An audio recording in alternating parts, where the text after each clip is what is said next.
Halo Bapak dan Ibu guru hebat di seluruh Indonesia, pernah nggak sih pas lagi menjalankan tugas mulia ngerasa butuh, ya semacam perlindungan ekstra?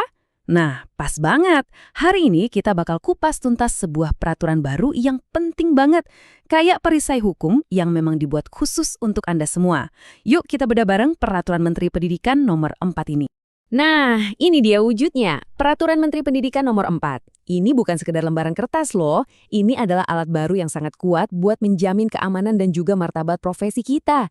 Anggap aja ini sebagai pondasi hukum yang kokoh yang sekarang jadi hak kita bersama.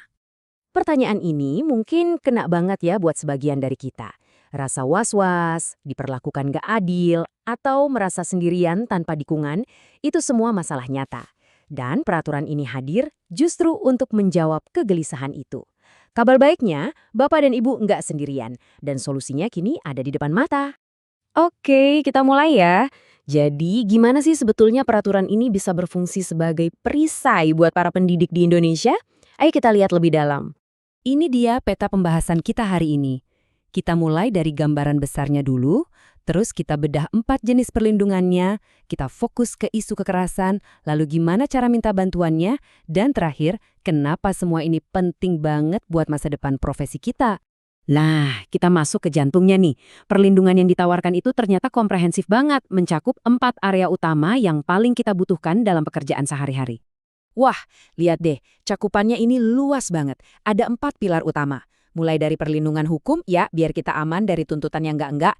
Terus perlindungan profesi, biar nggak bisa dipecat sembarangan. Ada juga jaminan keselamatan dan kesehatan kerja, ini penting. Dan terakhir, perlindungan hak kekayaan intelektual buat karya-karya Bapak Ibu. Ini sih benar-benar perlindungan lengkap, 360 derajat. Oke, dari 4 tadi, sekarang kita kerucutkan ke satu isu yang paling sering jadi sorotan. Perlindungan hukum dari kekerasan dan perlakuan tidak adil. Ini kan intinya rasa aman kita waktu mengajar. Intinya, pasal 5 ini adalah payung hukum kita. Mau itu bentuknya kekerasan fisik, ancaman verbal, diskriminasi, intimidasi, semua masuk. Jadi nggak ada lagi tuh yang namanya area abu-abu. Ini landasan hukum yang kuat buat kita bersuara dan menuntut keadilan. Coba perhatikan deh, definisinya spesifik banget. Kekerasan fisik itu bukan cuma soal pukulan loh, tapi juga termasuk eksploitasi ekonomi, seperti kerja paksa. Peraturan ini benar-benar menutup semua celah, memastikan setiap tindakan yang merugikan fisik kita nggak bisa dibenarkan sama sekali. Kita semua tahu luka itu nggak selamanya kelihatan.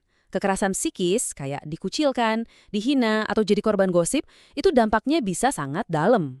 Nah, peraturan ini menegaskan kalau perlindungan mental itu sama pentingnya dengan perlindungan fisik. Sekarang, kita akan bahas topik yang sangat sensitif tapi juga super penting.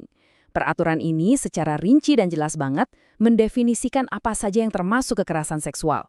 Tujuannya cuma satu, memberikan perlindungan maksimal untuk kita semua. Yuk, kita perhatikan baik-baik poin-poin ini.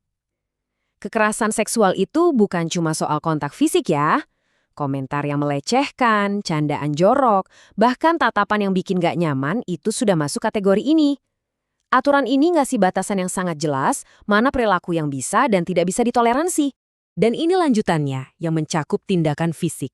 Mulai dari sentuhan yang tidak kita inginkan sampai tindakan yang jauh lebih ekstrim. Intinya satu, persetujuan itu adalah kunci. Kalau tanpa persetujuan kita, semua tindakan ini adalah pelanggaran. Titik. Oke. Tahu hak itu satu hal, tapi gimana cara memperjuangkannya? Nah, sekarang kita pindah ke bagian yang paling praktis. Langkah-langkah konkret apa yang bisa kita ambil untuk dapat bantuan? Proses pengaduannya dibuat sangat jelas. Ada 4 tahap. Pertama, laporan Anda diterima secara resmi. Kedua, laporannya diperiksa dan diinvestigasi oleh Satgas. Ketiga, mereka membuat kesimpulan dan rekomendasi. Dan terakhir, ada tindak lanjut nyata untuk menyelesaikan masalah. Proses ini dirancang biar kita nggak digantung dalam ketidakpastian. Tolong ingat angka ini baik-baik ya, 3. Betul, cuma 3 hari kerja. Ini bukan angka main-main loh, ini adalah komitmen waktu yang ada di dalam peraturan. Jadi intinya begini, Bapak Ibu nggak perlu lagi tuh nunggu tanpa ada kepastian. Kalau dalam 3 hari kerja laporan Anda dicuekin aja, nggak ada tanggapan, Anda punya hak penuh untuk lapor ke jenjang yang lebih tinggi, bisa sampai ke tingkat kementerian. Ini mekanisme yang bikin semua pihak jadi lebih bertanggung jawab kan? Dan perlu diingat, Bapak Ibu nggak harus berjuang sendirian. Keluarga bisa loh ikut melapor. Bahkan kalau masalah ini menimpa beberapa guru sekaligus, bisa melapor sebagai satu kelompok. Fleksibilitas ini penting banget untuk memastikan nggak ada suara yang terlewat. Kita sampai di bagian akhir. Memahami semua hak ini bukan cuma soal melindungi diri sendiri loh. Ini adalah langkah besar untuk memajukan seluruh profesi kita dan dunia pendidikan Indonesia. Ingat ya, ada 3 pilar yang mendukung kita. Menurut pasal 19, pemerintah, organisasi profesi, dan juga sekolah tempat kita mengajar, semuanya punya kewajiban hukum untuk melindungi kita. Jadi, kita tidak sendirian dalam hal ini. Dan untuk memastikan semua ini bukan cuma tulisan di atas kertas, akan dibentuk yang namanya Satuan Tugas Perlindungan atau Satgas. Ini tim khusus yang tugasnya menangani laporan kita dan memastikan peraturan ini benar-benar jalan. Ini bukti keseriusan dari pemerintah. Jadi, yuk kita renungkan bareng-bareng. Dengan adanya perisai hukum yang lebih kuat, rasa aman yang lebih terjamin, dan martabat profesi yang lebih terjaga, coba bayangkan dampaknya.